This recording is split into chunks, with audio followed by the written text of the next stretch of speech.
إن الحمد لله نحمده ونستعينه ونستغفره ونعوذ بالله من شرور أنفسنا ومن سيئات أعمالنا من يهده الله فلا مضل له ومن يضلل فلا هادي له وأشهد أن لا إله إلا الله وحده لا شريك له وأشهد أن محمدًا عبده ورسوله يا أيها الذين آمنوا اتقوا الله حق تقاته ولا تموتن إلا وأنتم مسلمون يا أيها الناس اتقوا ربكم الذي خلقكم من نفس واحدة وخلق منها زوجها وبث منهما رجالا كثيرا ونساء واتقوا الله الذي تساءلون به والأرحام إن الله كان عليكم رقيبا يا أيها الذين آمنوا اتقوا الله وقولوا قولا سديدا يصلح لكم أعمالكم ويغفر لكم ذنوبكم ومن يطع الله ورسوله فقد فاز فوزا عظيما أما بعد فإن خير الحديث كتاب الله وخير الهدي هدي محمد صلى الله عليه وسلم وشر الأمور محدثاتها وكل محدثة بدعة وكل بدعة ضلالة وكل ضلالة في النار أعوذ بالله السميع العليم من الشيطان الرجيم بسم الله الرحمن الرحيم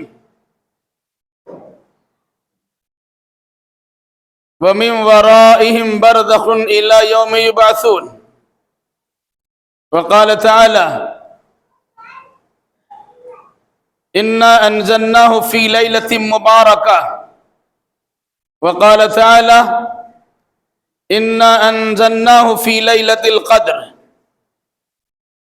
وقال تعالى شهر رمضان الذي أنزل فيه القرآن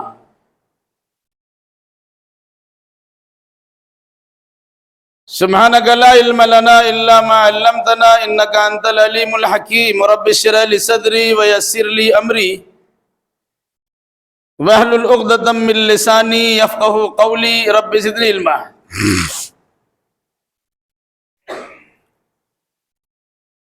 ہر طرح کی تعریف و بڑائی لائق و سزاوار ہے اس وحدہ لا شریک احکم الحاکمین کے لیے جو ساری کائنات کا تنہا خالق و مالک ہے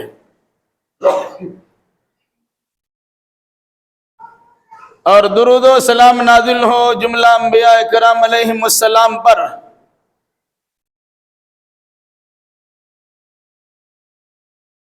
خصوصاً احمد مصطفیٰ محمد مصطفیٰ صلی اللہ علیہ وسلم پر اللہم صلی علی محمد وعلی آل محمد کما صلیت علی ابراہیم وعلی آل ابراہیم انکا حمید مجید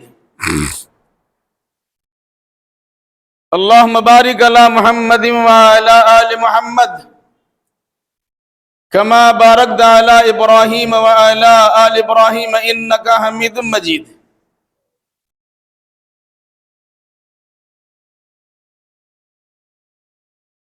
بزرگوں، نوجوان ساتھیوں، پردہ نشی ماں اور بہنوں،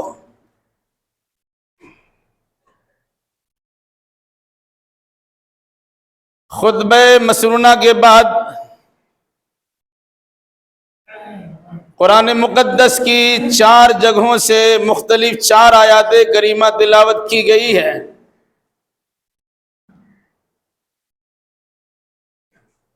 انشاءاللہ الرحمن انہی آیات کریمہ کی روشنی میں 2 اہم عقیدوں کی وضاحت کی جائے گی۔ اللہ ہمیں صحیح کہنے، صحیح سننے، صحیح سمجھنے اور صحیح باتوں پر عمل کرنے کی توفیق مرحمت فرمائے، آمین۔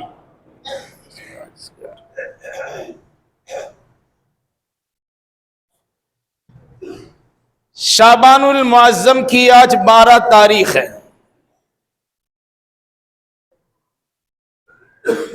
13، 14 اور پھر اس کے بعد 15ویں تاریخ ہوگی۔ 15ویں تاریخ کا دن اور 14 اور 15 تاریخوں کی رات عام طور سے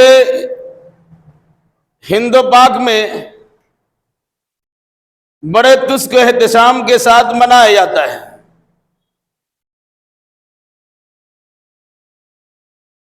اس رات سے متعلق کچھ اعمال تو ایسے ہیں جن پر لغو ہونے کا فتویٰ دیا جاتا ہے، کچھ اعمال تو ایسے ہیں جن پر بدعت کا حکم لگتا ہے،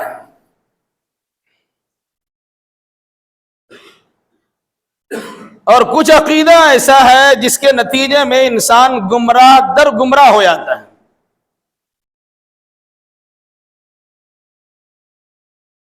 اسی گمراہی پر مشتمل عقیدے کی اصلاح کے لیے قرآن مجید کی 4 آیات کریمہ پڑھی گئی ہیں۔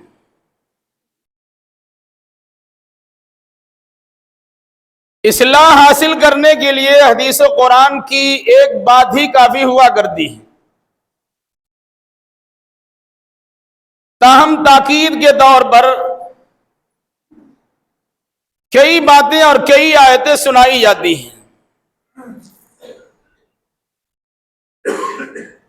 پہلا معاملہ ہے ماہ شعبان کا۔ ماہ شعبان کی فضیلت سے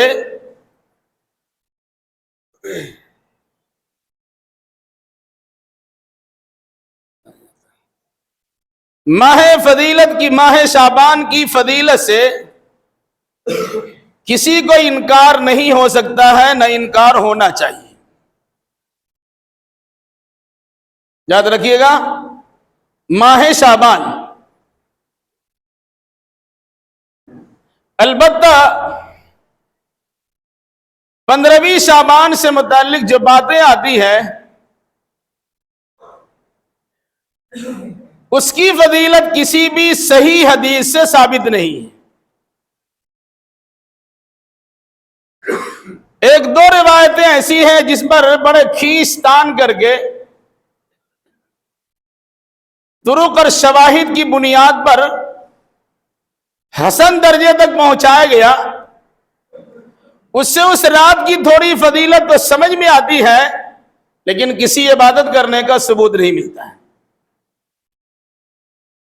بات جس طرح بیان کی جا رہی ہے اسے مد نظر رکھیے گا۔ ماہ شعبان کی فضیلت سے انکار نہیں ہے، 15ویں شعبان کی فضیلت پر مشتمل ساری روایتیں ضعیف ہیں۔ تھوڑی دیر کے لیے حسن درجے کی صحیح بات صحیح حدیث مان لی جائے تو اس رات کی فضیلت تو سمجھ میں آتی ہے، لیکن عبادت کرنے کا ثبوت نہیں ملتا ہے۔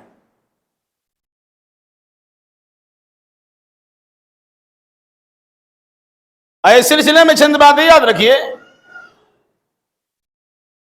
اگر 15ویں رات کی فضیلت کے لیے قرآن کی آیات کا حوالہ دیا جائے تو جمہور علماء مفسرین کے خیال کی خلاف ورزی بھی ہوتی ہے اور حدیث قرآن کی خلاف ورزی بھی ہوتی ہے۔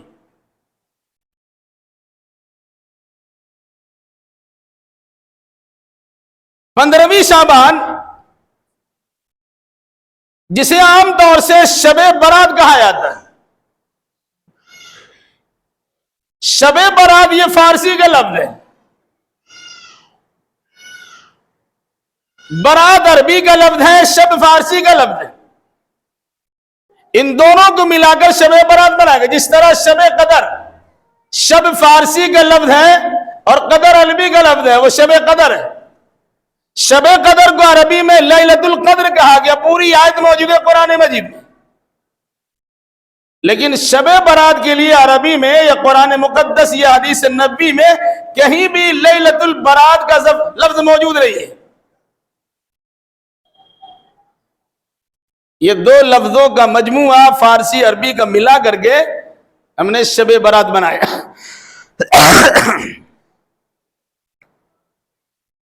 شب برات اس کا معنی ہوگا برات کی رات. برات مطلب نجات کی رات. اگر واقعی نجات کی رات ہو جائے تو بہت بڑی بات ہے، لیکن مسلمانوں کی اعمال و کردار سے پتہ چلتا ہے کہ وہ شریعت سے برات کی رات ہے، کتاب و سنت سے بیزاری کی رات ہے.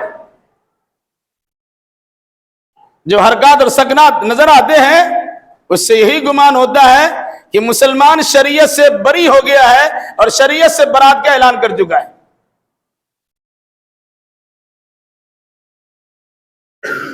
اس رات کی فضیلت کے لیے ایک قول بیان کیا حضرت اکرمہ کا، وہ بھی سورہ دخان کی ایک آیت کی تفسیر میں، انا انزلناہ فی لیلۃ مبارکہ، ہم نے اسے بابرکت رات میں نازل کیا ہے. سارے مفسرین نے بابرکت رات سے مراد شب قدر لیا، قدر والی رات. ایک مفسر نے کہا کہا گیا ہے اس سے مراد شعبان کی 15ویں رات بھی ہے. وزن نہیں کہا گیا، کس نے کہا اللہ کو معلوم، کہا گیا ہے.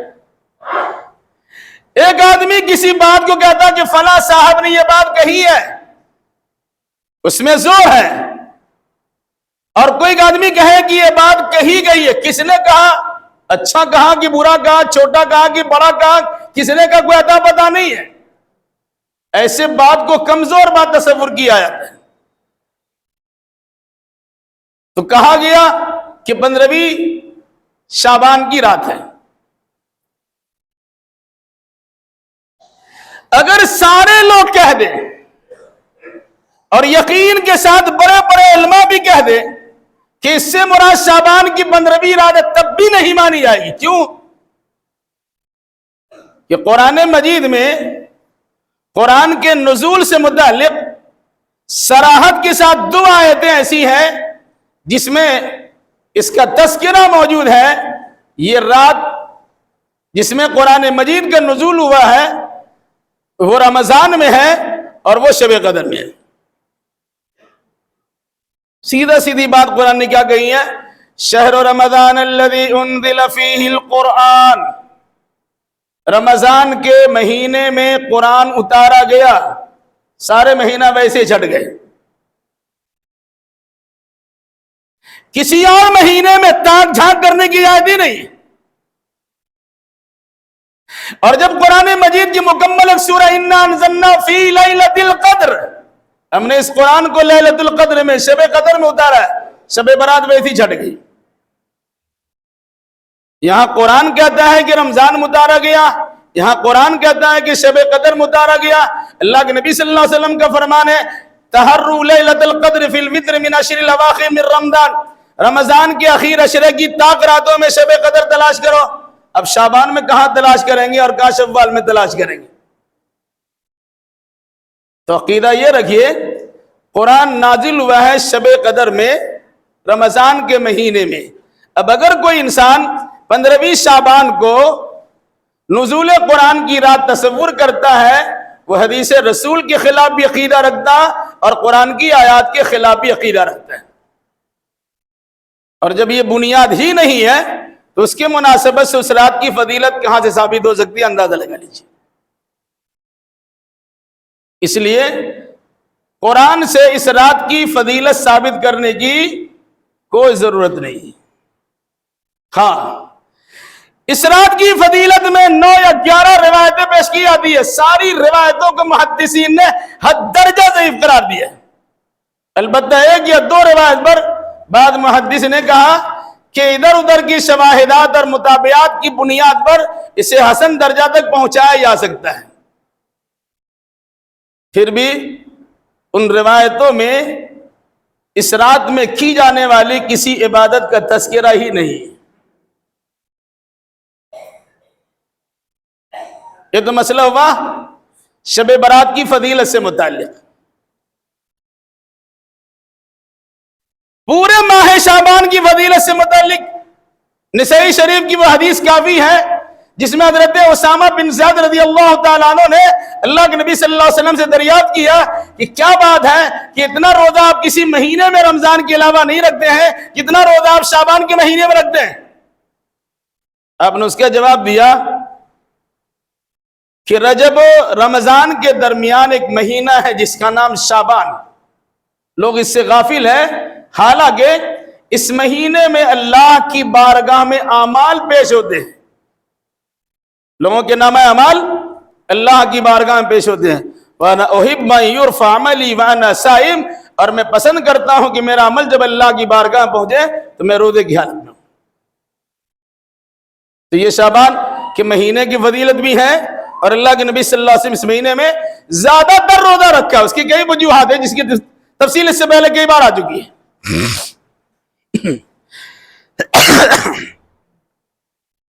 رہا ایک اہم بدعقیدگی کی بات، اسے سمجھنے کی ضرورت ہے، اور اسی بدعقیدگی کی بنیاد پر 15ویں شعبان میں بے شمار اعمال بجا لائے جاتے ہیں. اگر وہ عقیدہ ختم ہو جائے یہ اعمال سب ختم ہو جائیں گے. وہ عقیدہ کیا ہے؟ بعض لوگوں کا عقیدہ ہے کہ ہر مہینے جمعرات کو یا ہر ہفتے جمعرات کو مرے ہوئے انسان کی روحیں گھر میں آتی ہیں. اب دیکھیے گا جہاں نیاز فاتحہ کا دورہ ہوتا ہے وہ ہر جمعرات کو نیاز فاتحہ کراتے ہیں. مقصد کیا ہوتا ہے؟ ہمارا پرکھا آبا و اجداد بزرگ اور گھر کے افراد آئیں گے تو کچھ ان کی خدمت میں تحفہ تحائف پیش کر دیا جائے گا. مزارات بھیڑ لگائے جاتے ہیں جمعرات کو، گھروں میں نیاز فاتحہ کا دور چلتا ہے جمعرات کو، اور بطور خاص شام کے وقت میں.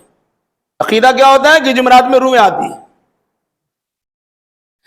اور مجموعی طور سے عقیدہ رکھا جاتا کہ سال میں ایک مرتبہ مردہ کی روحیں چاہے نیا مردہ ہو چاہے پرانا مردہ، ایک مرتبہ مردہ کی روح سال میں ایک بار شب برات میں 15ویں تاریخ میں رات کے وقت میں مردہ کی روحیں گھروں میں آتی ہے.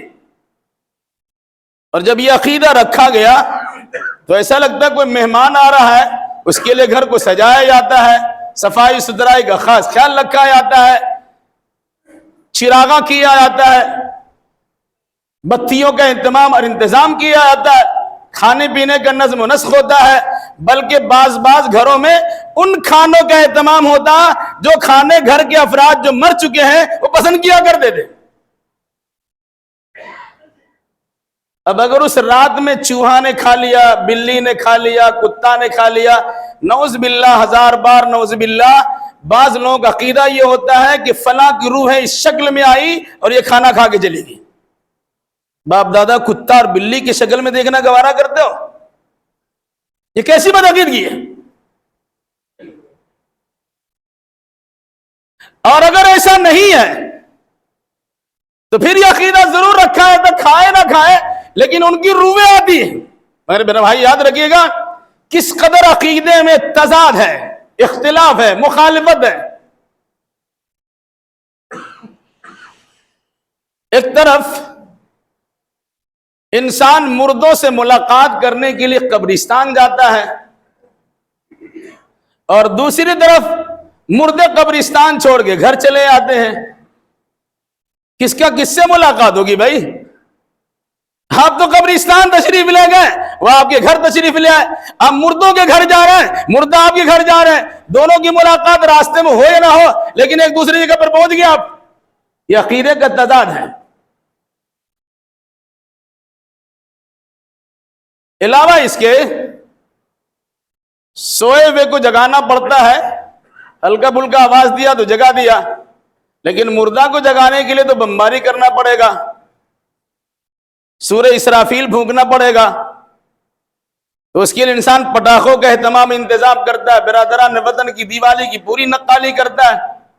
ادھر بھی پٹاخے چھوڑے جاتے ہیں، ادھر بھی مڈیروں کو سجایا جاتا، ادھر بھی علاقے کو روشن کیا جاتا، ادھر بھی اپنی مسجدوں، اپنی مندروں اور عبادت خانوں کو باضابطہ منور کیا جاتا، علاقے کو بقعہ نور بنایا جاتا۔ بالکل اسی انداز کی نقالی کرتے ہوئے ہم بھی اس رات میں اسی انداز کی تیاریاں کرتے ہیں، گھر بھی سجاتے ہیں، گلیاں سجاتے ہیں، مساجد سجاتے ہیں، قبرستان سجا دیتے ہیں۔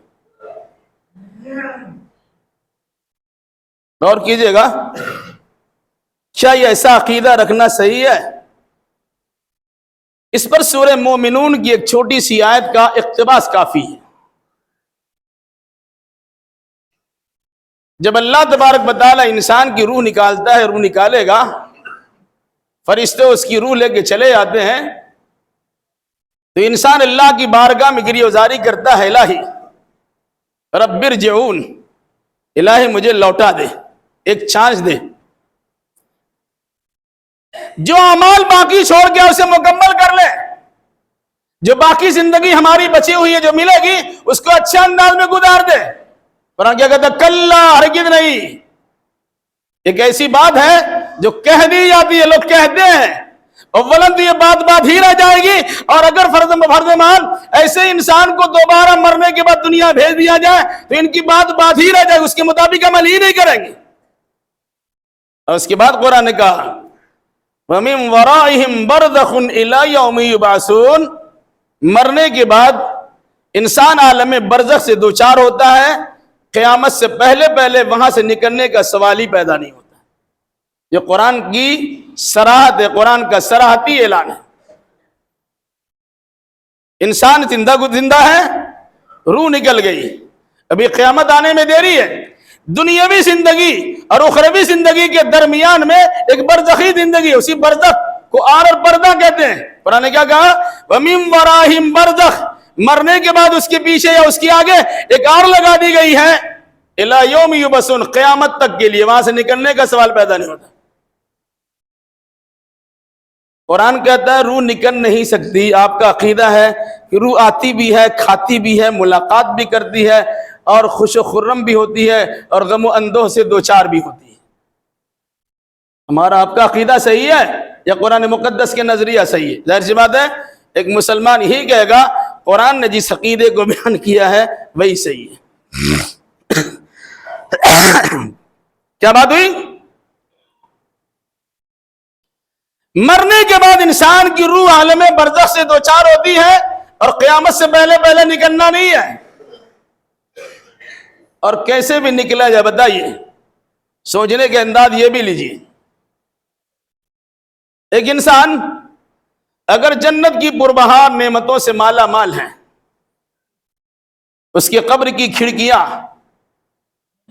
جنت کی طرف کھل رہی ہے، وہاں جنتی نعمتیں ان تک پہنچائی جا رہی ہے، کیا وہ انسان جنتی نعمتوں کو چھوڑ کر آپ کے حلال و حرام کی تمیز کیے بغیر نعمتوں سے تیار کردہ سامان کو کھانے کے لیے آپ کے گھر آئیں گے؟ اور دوسری چیز، اگر وہ عذاب جہنم سے دوچار ہے، منکر نکیر کے سوالوں کا صحیح جواب نہیں دیا، جہنم کی کھڑکیاں کھلتی ہے، انسان عذاب میں مبتلا ہو جاتا۔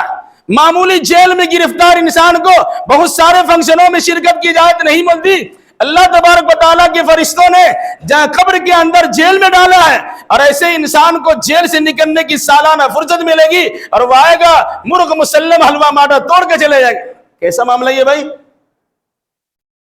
اچھے ہیں تو آنے کی ضرورت ہی نہیں ہے، اور برے ہیں تو آنے کی اجازت ہی نہیں ہے۔ یہ سارا عقیدے کا جو پہاڑ ہے وہ ہوا منصورہ ہو گیا، رائی کے دانہ رائی کی طرح، یعنی چورا چورا ریزہ ریزہ ہو کر ہوا میں بکھر گیا، مگر اس کے باوجود بھی لوگوں کا عقیدہ ہے کہ روح آتی ہے، آرام سے کھاتی پیتی ہے۔ یہ دو عقیدہ یاد رکھیے۔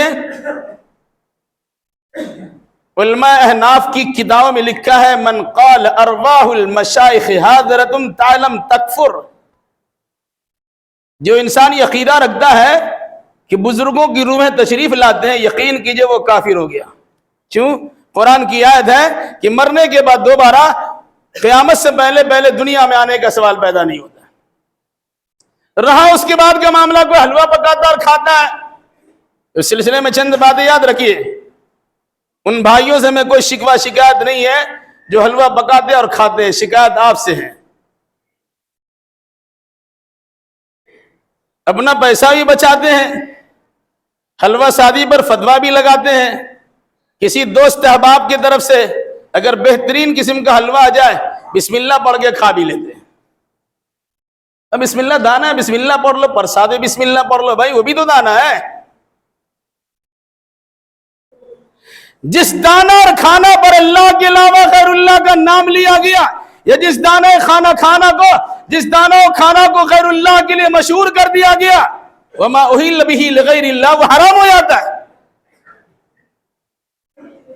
بہت مشہور ہے، حضرت اویس قرنی کی نیاز دلانے کے لیے حلوہ ہے، حضرت امیر حمزہ رضی اللہ تعالیٰ عنہ کی شہادت پر ان کو نیاز دلانے کے لیے حلوہ ہے، یا اللہ کے نبی صلی اللہ علیہ وسلم کے دندان مبارک کی شہادت پر کھانے میں دقت و پریشانی ہو رہی تھی تو مرغن غذا بنا دیا اور بالکل نرم غذا بنا دیا، حلوہ کھا کے آرام سے زندگی گزار لیں گے۔ لا حول ولا قوت الا باللہ۔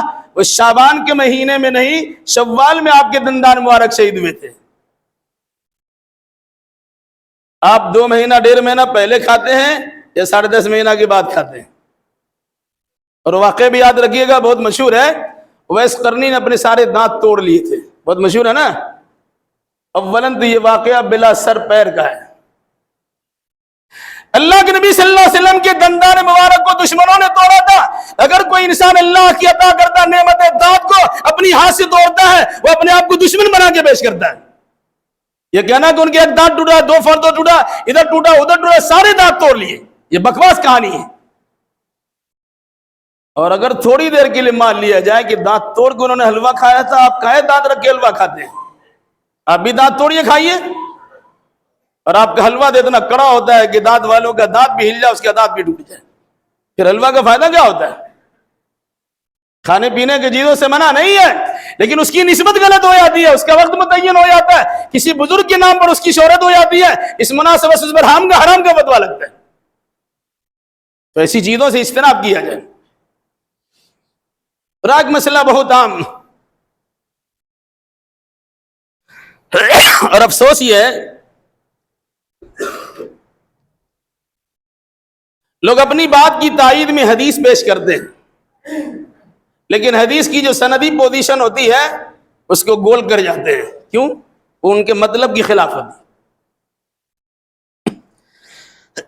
ترمذی کی ایک روایت قبرستان جانے کی ثبوت میں پیش ہوتی ہے، یاد رکھیے گا، قبرستان آپ جائیے، کوئی منع نہیں ہے، لیکن 15 شعبان کو کیوں لوگ 15 شعبان کو قبرستان جاتے ہیں؟ عید بقرعید میں عید کی نماز پڑھ کے آئیں گے، فوراً قبرستان جائیں گے، بدعت ہے۔ کیوں جائیں گے بھائی؟ کہ اللہ کے نبی صلی اللہ علیہ وسلم عید بقرعید کی دن قبرستان گئے، آپ کا باپ مر جائے کہ دادا مر جائے کہ نانا پر نانا مر جائے، جانے کی کیا ضرورت ہے؟ اللہ کے نبی صلی اللہ علیہ وسلم کی شریعت آپ کے سامنے مقدم رہنی چاہیے۔ 15 شعبان میں اللہ کے نبی گئے، اول تو یہ روایتی ضعیف ہے، سارے محدثین نے ضعیف کہا ہے۔ جن لوگوں نے بھی کہا ہے تو کہا عام حکم ہے، لیکن عام حکم بھی نہیں ہے۔ یاد رکھیے گا، قبرستان جانے سے متعلق جو باتیں بیان کی جاتی ہیں، اگر اس روایت پر جو ضعیف ہے غور و فکر کیجئے تو اندازہ ہوگا کہ اگر بطور شہادت کے تھوڑی دیر کے لیے ہم صحیح مان لیتے ہیں، صحیح نہیں ہے۔ اس رازداری سے اللہ کے نبی صلی اللہ علیہ وسلم قبرستان گئے کہ بغل میں لیٹی ہوئی آپ کی سب سے زیادہ چاہیتی شریک حیات حضرت عائشہ رضی اللہ تعالی عنہا کو بھی آپ نے خبر ہونے نہیں دیا۔ بغل میں لیٹے ہوئے ہیں، چھپ سے اٹھے اور نکلے، یہ سب ضعیف روایت میں، اگر تھوڑی دیر کے لیے مان لیتے پتہ ہی نہیں چلا۔ کچھ دیر کے بعد ان کی آنکھ کھلی تو ٹٹول کے دیکھا کچھ نہیں ہے، اندھیرا ہے، باہر نکلے تو ان کو لگا کہ شاید آپ کسی اپنی دوسری اہلیہ کے پاس تشریف لے گئے۔ پھر دیکھا کہ آپ بقیع الغرقد قبرستان میں دعا کر رہے ہیں۔ اس قسم کی باتیں حدیثیں بیان کی گئی جو حدیث صحیح نہیں ہے۔ میں سوچنے کا ایک نظریہ دینا چاہتا ہوں، اگر قبرستان جانا 15 شعبان میں صحیح اور ضروری ہوتا تو اللہ کے نبی صلی اللہ علیہ وسلم نے صحابہ کرام اس کا اعلان کیوں نہیں کروایا؟ شب قدر رمضان والی شب قدر کی فضیلت ہے، باضابطہ اس کا اعلان کیا ہے۔ رمضان کے اخیر عشرے کی طاق راتوں میں شب قدر کو تلاش کیا کرو۔ جو انسان شب قدر میں عبادت بجا لاتا ہے، رات سے بیداری کرتا ہے، سب گزاری کرتا ہے، اللہ ان کی ساری خطاؤں کو معاف کر دیتا ہے۔ اس طرح عبادت کا تذکرہ اللہ کے نبی صلی اللہ علیہ وسلم نے کیا ہے۔ شب برات میں آپ نے کیوں نہیں کیا بھائی؟ اس ضعیف روایت میں یہ بھی تو تذکرہ ہونا چاہیے تھا۔ اکیلے گئے، اکیلے واپس آئے، حضرت عائشہ نے دریافت کیا، تب ان کو بتایا کہ ایسا ایسا معاملہ ہے۔ یہ تو بخیلی اور کنجوسی ہے کہ سارا معاملہ ختم ہو گیا، تم ملت کو بتا رہے تھے، تم لوگ سوئے رہ گئے، اللہ تبارک و تعالیٰ نے مغفرت کا پروانہ تو بانٹ دیا، سارے لوگوں کی بخشش ہو گئی، تم سوئے رہ گئے۔ یہ نہ ہوا؟ جبکہ تو امت کی خیر خواہ ہے، ہر اچھے عمل کی خیر خواہی کے طور پر رہنمائی فرمائی ہے آپ نے، تو عام انسان کرتا ہی نہیں ہے۔ اس لیے 15ویں شعبان کے تعلق سے جو عقیدہ ہے، پہلے عقیدہ درست کیجئے۔ کوئی روح آتی نہیں ہے، اور قرآن مجید کے نزول کا عقیدہ رکھنا 15ویں شعبان میں قرآنی آیات کے خلاف ہے۔ حلوہ شادی کرنا ایک بدعتی عمل ہے، اور غیر اللہ کے نام پہ نظر ہونے کے نتیجے میں حرام کھانا ہو جائے گا۔ ان بھائیوں سے ہمیں کوئی شکایت نہیں جو کھاتے کھلاتے ہیں، پکاتے اور بانٹتے ہیں۔ شکایت آپ سے ہے کہ آپ کا معاملہ کیا ہے؟ میٹھا میٹھا ہوا، کڑوا کڑوا تھو، مل گیا تو بسم اللہ پڑھ کے کھا لو، نہ پکانے کی ضرورت تھی، نہ محنت پڑی، آرام سے مرغن غذا آپ نے کھا بھی لیا، آپ کی شب برات ہو بھی گئی، دوسرے نے منایا، آپ نے بھی کر لیا۔ ارے بھائی یاد رکھیے گا، کرنے کی جو چیز نہیں ہے وہ آپ کو کرنے کی ضرورت ہی نہیں۔ پھر عقیدہ رکھنا قبرستان جانے کا، عام دنوں میں جائیے، حدیث رسول کیا ہے؟ قبرستان جانے سے دنیا سے بے رغبتی پیدا ہوتی ہے، یا آخرت یاد آتی ہے۔ کلیجے پہ ہاتھ رکھ کے بولیے گا کہ شعبان میں جو انسان قبرستان 15ویں رات میں جاتا ہے، کیا قبرستان میں کسی کو ڈر لگتا ہے؟ اتنا چراغا ہوتا ہے، اور اتنا قرآن مقدس کی اتنی بے حرمتی ہوتی ہے۔ الامان والعفیف، 10 روپیہ میں قرآن پڑھا ہوا مل رہا ہے، 50 روپے میں قرآن پڑھا ہوا مل رہا ہے، 100-200 روپے میں قرآن پڑھا ہوا مل رہا ہے۔ جیسا مرغا ویسا دام لگایا جا رہا ہے۔ لوگ بیٹھے ہوئے، ان کے پاس جائیے، اپنے پاپا کے لیے بخشوا لیجئے، 100 روپیہ دیجئے، اسی انداز کی بخشش کی دعا کریں گے۔ 1000 روپیہ دیجئے، اسی انداز سے بخشش کی دعا کریں۔ کیا پڑھا بے سب کو بخش رہا ہے وہ؟ اگر بولیے گا پہلے سے پڑھ کے رکھا ہوا، اسی کو ہم ٹرانسفر کر دے رہے ہیں۔ لا حول ولا قوت الا باللہ۔ اس تعلیم یافتہ دور میں لوگوں کی حماقت اور بے وقوفی کی انتہائی ہے۔ اس لیے ایسی حرکتوں سے بعد آئیے۔ جو انسان نارمل عبادت کرتا ہے، نارمل عبادت کرے گا، کوئی مخصوص عبادت کا تذکرہ نہیں ہے۔ کوئی انسان صلاۃ الالفیہ پڑھتا ہے، 100 رکعت نماز پڑھتا ہے، ہر رکعت میں صرف سورہ فاتحہ کے ساتھ قل هو اللہ پڑھتا ہے، 1000 مرتبہ قل هو اللہ پڑھ لیا، اس کا نام ہو گیا ہداری نماز، اس کو عربی میں کہتے ہیں صلاۃ الالفیہ۔ اور ابھی کچھ دن پہلے گزرا شب رجب کے مہینے میں، وہ ہزاری روزہ ہے۔ اللہ نے روزہ فرض کیا، ایک روزہ کا ثواب ملتا ہے، بندوں نے اپنی جانب سے روزہ رکھا، 1000 روزے کا ثواب پاتا ہے۔ آپ بڑے ہوئے کہ اللہ بڑا ہوا، نعوذ باللہ، 1000 بار نعوذ باللہ۔ اس لیے میری گزارش یہ ہے، عقیدے کے معاملہ میں اور اعمال کے معاملہ میں کتاب و سنت کی رہنمائی حاصل کیجئے۔ اگر کچھ مل جائے تو الحمدللہ شوق سے اس کے مطابق عمل کیجئے، اور اگر کتاب و سنت میں اس کا کوئی دلیل نہیں موجود ہو تو اللہ کے واسطے یہ سمجھ کے چھوڑ دیجئے کہ اللہ کے نبی صلی اللہ علیہ وسلم نے وہ سارے طریقے بتلا دیے جس سے اللہ کی قربت حاصل کی جا سکتی تھی۔ اگر اس کا طریقہ نہیں بتلایا، وہ قربت کا طریقہ نہیں ہو سکتا ہے۔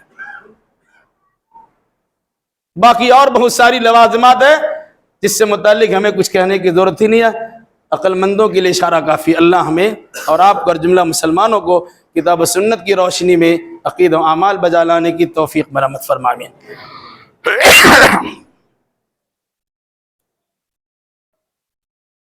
اللہ جو بیمار انہیں شفا کامل و عاجل عطا فرما دے، جو مقروض انہیں قرضہ ادا کرنے کی سہولیات فراہم کر دے، جو ماخوذ و گرفتار ہے ان کے لیے رہائی کے اسباب پیدا کر دے، جو دینی دنیاوی اعتبار سے پریشان حال ان کی جملہ پریشانیوں کو دور فرما دے، جو بچے اور بچیاں اگزام اور امتحان دے رہے انہیں اپنے فضل و کرم سے اچھے نمبرات سے کامیابی حاصل فرما دے، جو لوگ اپنے لیے اپنے بیٹیوں کے رشتوں کے لیے پریشان ہیں الہی تو اپنے فضل و کرم سے انہیں مناسب رشتہ عطا فرما کر ان کی پریشانیوں کا خاتمہ فرما دیں۔